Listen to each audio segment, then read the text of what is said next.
Hello everyone. So I will give you a clear explanation as to why most content creators are very visible or very active in Facebook because once you get monetized with content monetization of Facebook, you are entitled to get earnings for all of your uploads from photos, your story, your videos, and everything, no? What you're doing in social media is being paid by Facebook.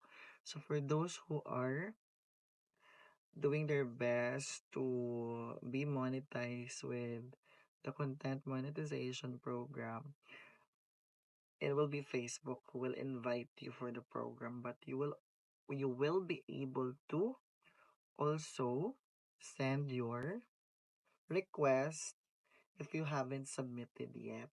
So you can PM me if you want help or if you want to know more. Okay, thank you. I will be glad to help. Kung nagustuhan mo ang video na ito, please like, share, and follow. Thank you!